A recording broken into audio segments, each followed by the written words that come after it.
آپ علیہ الصلوۃ والسلام اور جتنے تابعین ہیں اور جتنے علماء حق ہے وہ تمام کے تمام ایک طرف ہے، اور جتنے رضا خانی، قادری، چشتی، پیران پیر، بزرگان دین، یہ تمام ایک طرف، یہ تمام کے تمام آپس میں ایک دوسرے کی عبادت کرتے ہیں، یہ اللہ کی عبادت کرنے والے نہیں ہیں، اسی لیے ان کو اللہ والوں سے چڑ ہے، اللہ کی نفرت ان کے دل میں ہے، یہ کبھی اللہ کی توحید بیان نہیں کرتے، یہ کبھی اللہ کی تعریف بیان نہیں کرتے، جب بھی تعریف ان کے منہ پہ آتی ہے تو وہ رضا خان کی آتی ہے، وہ غوث پاک کی آتی ہے، وہ خواجہ اجمیری چشتی کی آتی ہے، اللہ کی تعریف کبھی بیان نہیں کرتے، یہ اللہ کے دشمن ہے، اللہ کے دشمن۔ وسیلہ کا کیا معنی ہے؟ امین القادری نے جو آیت پڑھی ہے، بظاہر تو رٹی رٹائی آیت اس نے پڑھ دی، جو ان کے باباؤں نے ان کو رٹا دیا ہے بچپنوں میں، وابتغوا الیہ الوسیلہ، لیکن مطلب نہیں سمجھایا، یا سمجھایا بھی ہوگا تو یہ کم عقل انسان بیوقوف جن کے دماغ میں صرف حلوہ بھرا ہے، مٹھائی بھرا ہوا ہے، اسے قرآن کی کیا آیت سمجھ میں آئے گی؟ آئیے دیکھتے ہیں تفسیر ابن کثیر کے اندر اس کی کیا تفسیر بیان کی گئی ہے۔ اسکرین کے اوپر نظر دوڑائیے، سورہ مائدہ آیت نمبر 35، اللہ تبارک و تعالی ارشاد فرماتے ہیں، یا ایہا الذین آمنوا اتقوا اللہ وابتغوا الیہ الوسیلۃ وجاہدوا فی سبیلہ لعلکم تفلحون، اے ایمان والوں، اللہ سے ڈرو اور اس کا قرب تلاش کرو اور اس کے راستے میں جہاد کرو تاکہ تم فلاح پاؤ۔ اس آیت کے اندر اللہ تعالیٰ نے ایمان والوں کو خود سے ڈرایا ہے، اپنی ذات سے ڈرایا ہے کہ تم ڈرو اللہ سے اور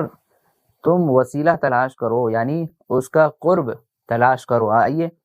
رضا خانیوں نے اس آیت کا بہت مس یوز کیا ہے، بہت غلط استعمال کیا ہے اس آیت کا، یہ اسی آیت کے سہارے میں، اسی آیت کے آڑ میں وہ بھیک منگے بن گئے ہیں، اسی آیت کے آڑ میں وہ بھیک مانگنا شروع کر چکے ہیں۔ اس آیت نے نہیں بلکہ انہوں نے اپنی غلط فہمی کی بنیاد پر لوگوں سے بھیک مانگنا شروع کیا ہے، اور اپنے باباؤں کو، اپنے خواجاؤں کو انہوں نے حاجت روا اور مشکل کشا سمجھ لیا ہے۔ اس آیت نے انہیں دھوکے میں ڈال دیا۔ اگر وہ اس آیت کو سمجھتے اور تفسیر اٹھا کر دیکھتے کہ اللہ تعالیٰ کیا کہنا چاہ رہا ہے، تعالیٰ کبھی بھی اپنی ذات کے علاوہ کسی اور کی طرف اپنے بندوں کو بھیج دے، یہ اس کی شایان شان نہیں ہے، وہ کبھی ایسا فرمان نازل نہیں کر سکتا جس میں وہ اپنے ساتھ کسی اور کو شریک کر رہا ہو، چاہے وہ کام تھوڑا سا ہی کیوں نہ ہو، چاہے وہ کام سفارش والا ہو، چاہے وہ کام اطاعت والا ہو، کیونکہ اللہ تعالیٰ اپنے ساتھ کسی کو شریک کرنے کو اتنا ناپسند کرتے ہیں کہ قرآن کریم نے اس کی مغفرت سے ہی انکار کر دیا۔ یہ آئیے دیکھتے ہیں اس کی کیا تفسیر ہے۔ امام سفیان ثوری رحمۃ اللہ علیہ فرماتے ہیں کہ مجھے میرے والد نے، انہوں نے طلحہ سے، انہوں نے عطا سے روایت بیان کی ہے کہ وسیلہ کے معنی قربت کے ہیں، یعنی قریب ہونے کے ہیں، قریب، کسی کے قریب اپنی جگہ بنانا۔ اسی طرح مجاہد، ابو وائل، حسن، قتادہ، عبداللہ ابن کثیر، سدی، ابن زید اور کئی ایک دیگر ائمہ تفسیر کا بھی یہی قول ہے کہ وسیلہ کے جو معنی ہیں وہ قربت کے ہیں، یعنی قریب ہونے کے ہیں۔ اسی طرح امام قتادہ رحمۃ اللہ علیہ فرماتے ہیں کہ اس کے معنی یہ ہے کہ اطاعت بجا کر اور اس کی خوشنودی کے عمل سر انجام دے کر اس کا قرب حاصل کرو، یعنی ایسا کوئی کام کرو تم جس سے اللہ تعالیٰ خوش ہو جائے اور تمہیں اپنے قریب کر لے، یہ مطلب ہے۔ وابتغوا الیہ الوسیلہ، کہ تم تلاش کرو قرب کو، یعنی ایسا کوئی نیکی کا کام تم تلاش کرو، ایسا کوئی عمل انجام دو جس سے اللہ تعالیٰ تمہیں مارے خوشی اپنے قریب کر لے اور تمہیں قرب حاصل ہو جائے اللہ کا، یعنی تم صدقہ خیرات کر دو یا بندگی کر دو یا ایسی کوئی عبادت تم کر بیٹھو یا ایسا کوئی انجام کرو جس سے اللہ خوش ہو تم سے اور تمہیں اپنا مقرب بنا لے، تمہیں اپنے سے قریب کر لے، یہ مطلب ہے اس کا۔ لیکن رضا خانیوں نے اس کا مطلب کیا نکالا کہ ہم وسیلہ تلاش کر رہے ہیں، چنا اسی لیے ہم فلاں بابا کے پاس جاتے ہیں اور اسے کہتے ہیں کہ تم اللہ کے یہاں سفارش کر دو، اللہ کے یہاں میرے لیے دعا کر دو، یا فلاں قبر کے پاس جاتے ہیں اور قبر والوں سے کہتے ہیں کہ اے قبر والے تم اللہ کے یہاں میری دعا کر دو، وسیلہ۔ تو یہ وسیلہ کو غلط انہوں نے مطلب دیا ہے،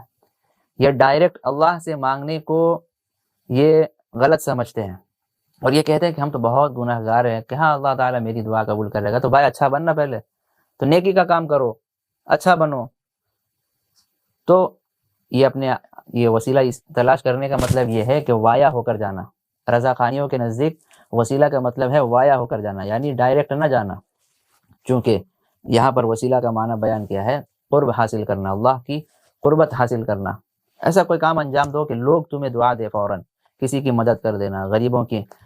ہیلپ کر دینا، اس کی دعا لے لینا، صدقہ خیرات میں آگے اپنے آپ کو بڑھائے رکھنا، نفلی عبادت میں اپنے آپ کو بڑھائے رکھنا، اور سماجی خدمت کرنا۔ تو اللہ تعالیٰ ان تمام کاموں سے اپنے بندے کو اپنے سے زیادہ قریب کر لیتے ہیں، یہ مطلب ہوتا ہے۔ آگے دیکھیے، ابن زید نے اس کی تائید میں اس آیت کریمہ کو بھی پڑھا ہے۔ کون سی آیت؟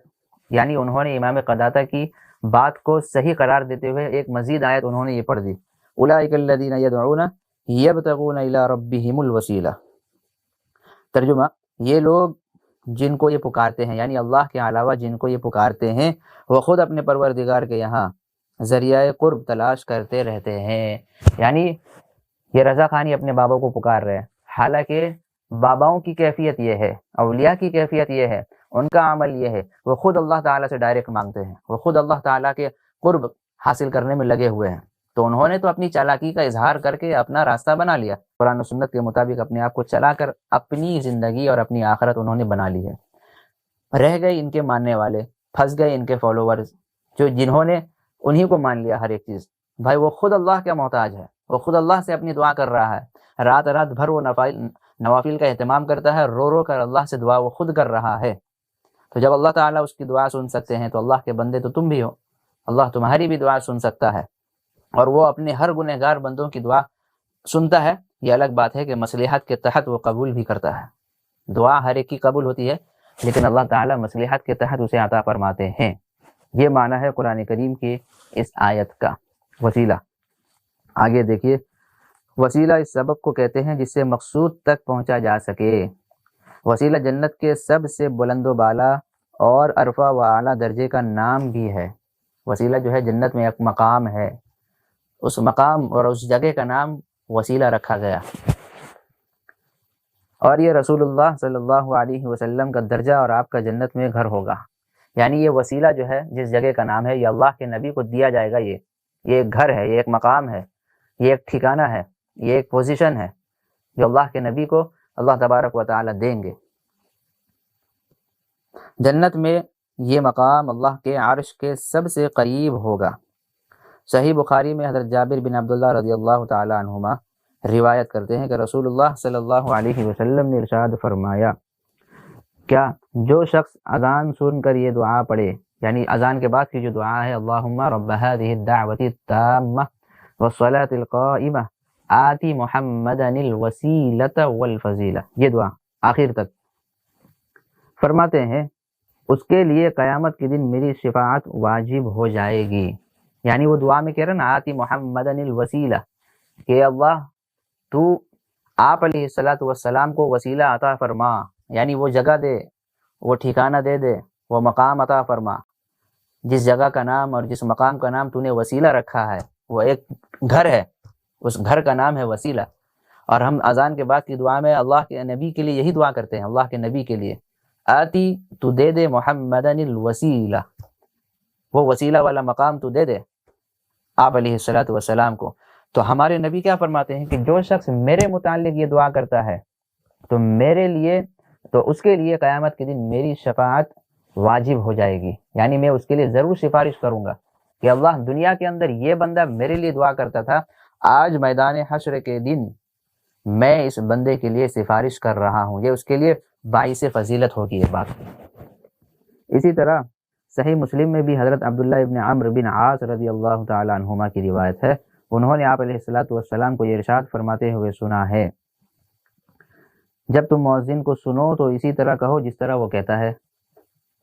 پھر مجھ پر درود بھیجو، جس نے مجھ پر ایک بار درود بھیجا اس پر 10 بار رحمت نازل فرمائے گا اللہ تعالی۔ پھر میرے لیے وسیلے کی دعا کرو، اللہ کے نبی نے حکم دیا ہے کہ میرے لیے وسیلے کی دعا کرو، کیونکہ وسیلہ جنت کا وہ عظیم الشان مقام ہے جو بندگان الہی میں سے صرف ایک ہی کو نصیب ہوگا، اور مجھے امید ہے کہ وہ بندہ میں ہی ہوں۔ لہذا جس نے میرے لیے وسیلہ کی دعا کی تو اس کے لیے میری شفاعت واجب ہو جائے گی۔ یہ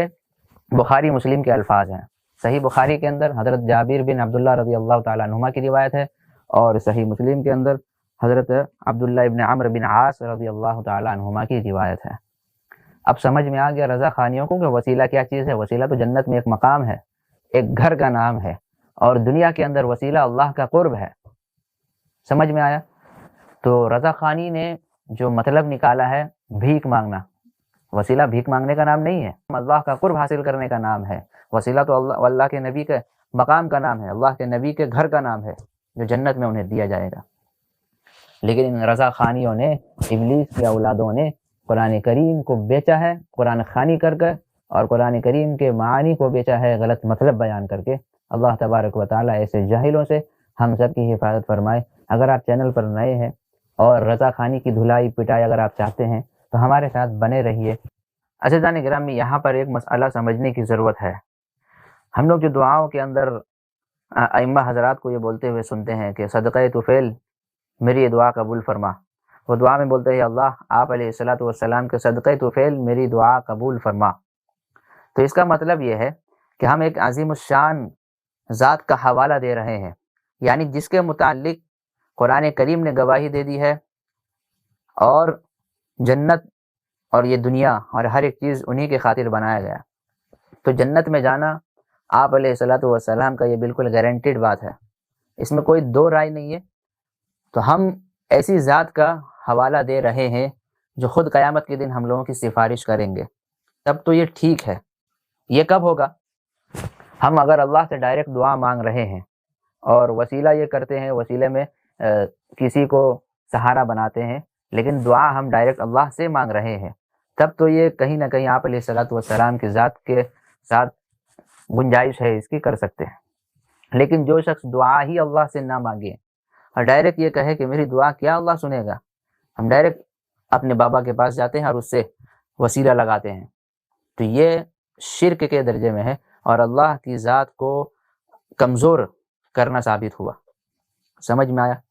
یعنی جو شخص اللہ سے ڈائریکٹ مانگنے کا قائل ہے، وہ اللہ کے سامنے دعا خوب کرتا ہے اور اسی سے ہی مانگتا ہے، اسی کو حاجت روا سمجھتا ہے، مشکل کشا اسی کو سمجھتا ہے اور صرف اسی کی عبادت کرتا ہے، اور اخیر میں اگر وہ یہ کہے کہ آپ علیہ الصلوۃ والسلام کے صدقہ طفیل میری دعا قبول فرمانا،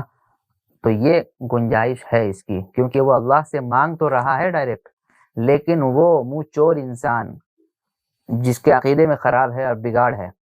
وہ اللہ کے سامنے ہاتھ پھیلانے تک تیار نہیں، اللہ کے سامنے مانگنے کے لیے تیار نہیں، وہ ڈائریکٹ جاتا ہے اپنے بابا کے پاس اور قبر پجاری کے پاس اور کہتا ہے کہ میرے لیے دعا کر دو۔ تو ایسا وسیلہ یہ جائز نہیں ہے، اور یہ کوئی وسیلہ ہی نہیں ہے۔ وسیلہ تب کام آئے گا جب اللہ سے آپ ڈائریکٹ مانگ رہے ہوں اور کسی عظیم الشان گرانٹیڈ ذات کا اس نے حوالہ دیا ہو، تب یہ وسیلہ اس کے لیے گنجائش کا درجہ رکھتا ہے، ورنہ وہ وسیلہ کسی کام کا نہیں جو اللہ کے سامنے مانگنے سے ہمیں روک دے۔ یہ وسیلہ نہیں ہے، یہ دھوکہ ہے۔ اللہ تعالی ہم سب کو یہ بات سمجھنے کی توفیق عطا فرمائے۔ اسی طرح میں ان رضا خانیوں کا جو پول کھول رہا ہوں، اس کے پیچھے لاجک کا بہت بڑا ہاتھ ہے۔ یہ قرآن و سنت کی ہر آیت میں، ہر حدیث پاک کے اندر اور ہر ایک دلائل میں یہ لوگ لاجک تلاش کرتے ہیں، یعنی اپنی عقل مندی کا ثبوت دینے کی کوشش کرتے ہیں اور قیاس سے کام لیتے ہیں، وہ بھی قیاس مع الفارق، اس سے کام لیتے ہیں۔ تو میں ان کو واضح کر دوں، جہاں قرآن کریم کی صریح آیت اور صحیح حدیث مبارکہ اور اسی طرح صحابہ کرام کا اجماع کے ساتھ عمل، اگر اس کا پروف مل جاتا ہے اور اس کا ثبوت مل جاتا ہے کسی کام پر، تو وہاں نہ کوئی لاجک کام آئے گا، نہ کوئی عقلی دلیل، اور نہ ہی کوئی قیاس کام آنے والا ہے، نہ تمہاری کوئی بات سنی جائے گی وہاں پہ، وہاں تمہاری بات تمہارے منہ پہ مار دی جائے گی، کیونکہ قرآن کریم جہاں آ گیا وہاں قرآن کریم کی بات مانی جائے گی، ورنہ صحیح حدیث کو ترجیح دی جائے گی، ورنہ صحابہ کرام کے عمل کو ترجیح دی جائے گی۔ وہ لاسٹ آپشن ہے بالکل قیاس والا، وہ بھی معتبر اور مستند علماء کرام ہی اس بات کا فیصلہ کر کے بتائیں گے۔ تم جیسے مٹھائی خور اور مٹھائی چور، لڈو چور یہ بات کا فیصلہ نہیں کر سکتے، جن کے دماغ میں آدھا حصہ گوبر ہے اور آدھا حصہ حلوہ ہے۔ اللہ تعالی عمل کی توفیق دے۔